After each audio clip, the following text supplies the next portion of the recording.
Merry Vlogmas, everybody! Hi everybody, I'm Megan. I'm Eric. And today we're going to talk about our favorite childhood movie. That's right. So do you want to go first or should I? I'll go first. Please do. So, from an early age, I apparently decided that I liked garbage movies, even though at the time I didn't realize it was a garbage movie. So as a small child, I was fascinated with a movie called Xanadu, which, if you're unfamiliar with this, has like Olivia Newton-John in it, and Gene Kelly's in it. There's a bunch of Electric Light Orchestra. And it's a bunch of essentially like Greek gods on roller skates. And it's all sparkly and fantastic, and there's music and wonderment. And as a child, it was like everything I wanted. I remember it, for some reason, I just remember it was always on TV somewhere around the holidays, or maybe I'm just remembering a particular holiday. But I remember being a little girl and being in our friend's living room, like dancing around to the music from Xanadu, because I, like, in my head I had roller skates on and I was just like the people in the movie. I have since watched this movie as an adult, and it's not good. I've tried to watch it, I can't get through it. It's actually kind of boring as an adult, but as a kid it's literally everything you want.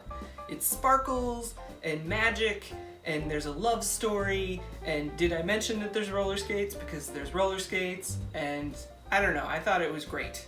Yeah, you know what, I was a fan of Electric Light Orchestra, ELO, and I liked Olivia Newton-John from her early days of singing, you know, Olivia Newton-John type songs from Greece. And I just couldn't make it through that movie, but you know, maybe it's worth a watch just for sentimental reasons. Maybe we'll do it for the show, because it's exactly the kind of movie we would do for the show. It's exactly the kind of movie that they would show at some place like B-Fest.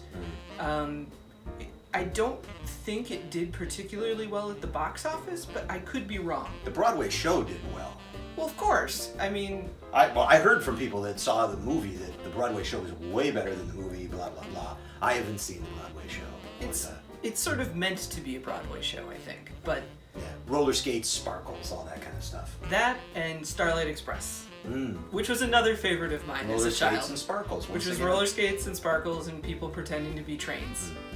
Well, my favorite film as a kid was Fantastic Voyage, starring Raquel Welch and Donald Pleasance.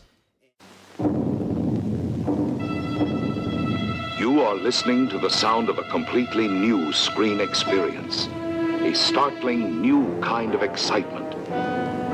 As 20th Century Fox plunges you into the most incredible adventure that man could ever achieve.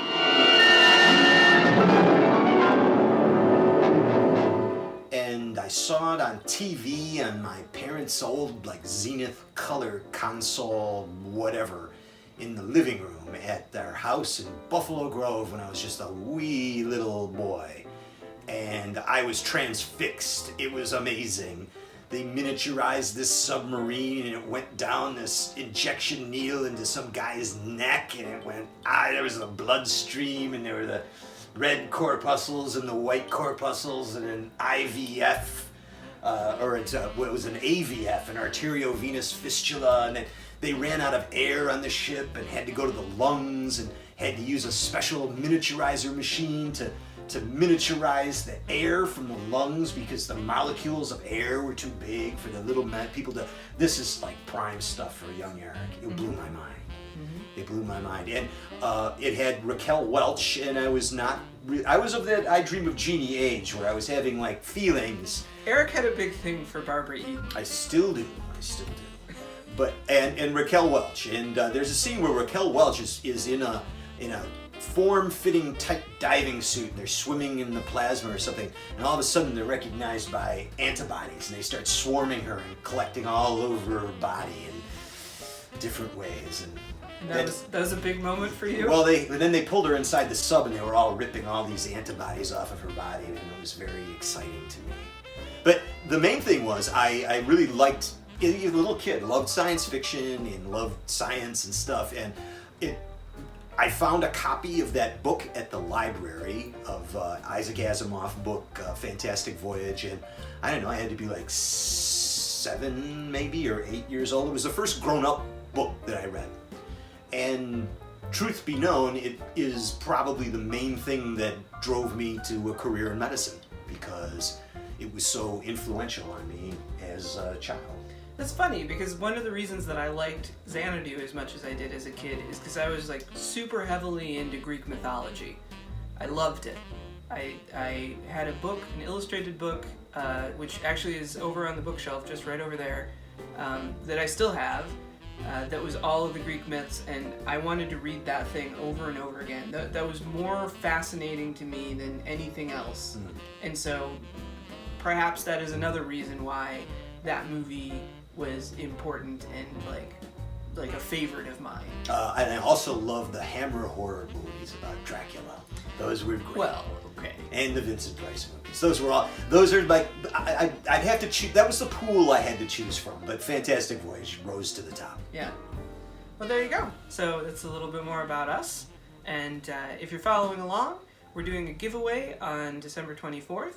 So if you'd like to enter, all you have to do is be subscribed to our channel and leave us a comment below. We're going to be giving away all of our Bag of Destiny picks, which are total garbage, but we're also giving away a couple of movie collections that are much better than the movies we've seen in the Bag of Destiny. Well, much better? Well, one of them includes Hammer horror movies. Well, that's true. Yeah. And there's also Slipstream. Slipstream is in one of them, yeah. That's true. And City Dragon is something we're giving away. City Dragon is amazing. I love that movie. There you go. And here's the real star of the show. Show him to the people out there. So this is, if you haven't met him, he was in one of our other videos. This is Ozzy, our cat. Sid, our other cat, doesn't like to sit on laps, so he's elsewhere. He's sulking because he'd like to be on camera. But he just can't handle laps or soft things. He has issues. He's got texture He grew up issues. on the streets, Megan. I know, right? Yeah. Anyhow. Yeah, he became a lawyer, though. It's amazing. Yeah, we've created a rich fantasy life for our cats. Who doesn't? Who doesn't? Yes. So hold him up, show him to the camera. So this is Yeah, Ozzy. get a nice photo. Show how incredibly cute he is. He's a good boy. He's not gonna be cute. No, There he goes. He's flopping over. He's just gonna flop. But yeah. So anyway, so that's a little bit about us and our cat, and we will see you tomorrow. Cheers.